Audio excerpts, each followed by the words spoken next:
warahmatullahi wabarakatuh. Nama saya Lutfiah, NIM 857238404. Di sini saya akan mempraktekkan praktikum IPA di SD, pencernaan makanan.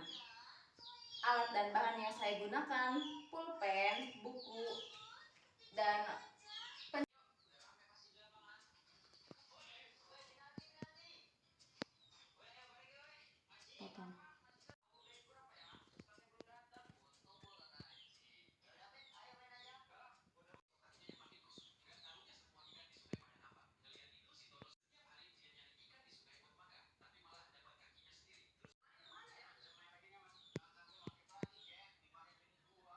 Pencernaan adalah kumpulan organ yang bekerja sama untuk memproses makanan, menyerap nutrisi, serta mengeluarkan zat sisa dari tubuh.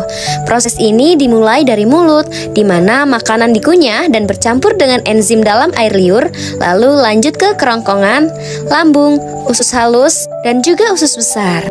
Berikut ini gambar organ pencernaan agar lebih jelas. Mari kita jabarkan satu persatu untuk mengetahui fungsinya. Yang pertama ada mulut.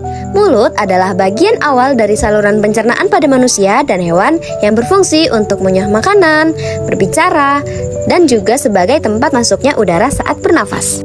Di dalam mulut terdapat gigi dan lidah. Gigi digunakan untuk memotong, mencabik, dan mengunyah makanan.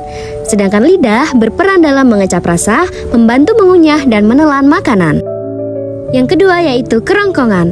Kerongkongan adalah sebuah bagian dari saluran pencernaan yang berbentuk tabung panjang dan berfungsi sebagai penghubung antara organ faring dengan lambung. Kerongkongan terdiri dari otot rangka di bagian atas dan otot polos di bagian bawah untuk mendukung gerakan peristaltik. Yang ketiga yaitu lambung. Lambung adalah organ berbentuk kantung yang merupakan bagian dari sistem pencernaan manusia. Lambung berfungsi sebagai tempat mencerna makanan secara mekanik dan juga secara kimiawi. Di dalam lambung terdiri dari fundus dan pilorus. Fundus berfungsi sebagai tempat penyimpanan udara atau juga gas yang tertelan bersama makanan. Sedangkan pilorus berfungsi untuk mengatur aliran chyme dari lambung ke usus halus.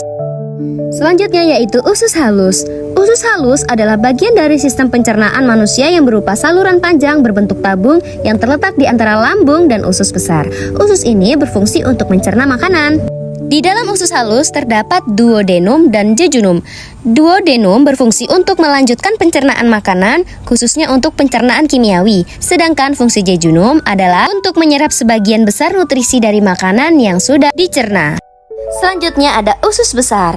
Usus besar adalah akhir dari saluran pencernaan manusia yang berfungsi untuk menyerap air dan juga elektrolit dari sisa makanan serta membentuk dan menyimpan feses sebelum dikeluarkan melalui anus. Di dalam usus besar terdapat kolon dan rektum. Kolon berfungsi untuk menyerap air dan garam dari sisa makanan serta membantu pembentukan feses. Sedangkan rektum berfungsi sebagai tempat penyimpanan sementara feses sebelum dikeluarkan melalui anus.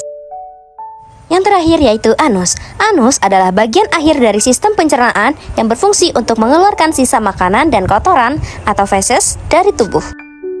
Dapat kita ambil kesimpulan bahwa sistem pencernaan manusia merupakan rangkaian organ yang bekerja secara terkoordinasi untuk mencerna makanan, menyerap nutrisi, dan membuang sisa zat yang tidak diperlukan oleh tubuh. Proses ini dimulai dari mulut, dilanjutkan ke kerongkongan, lambung, usus halus, usus besar, hingga anus dengan bantuan enzim dan cairan pencernaan.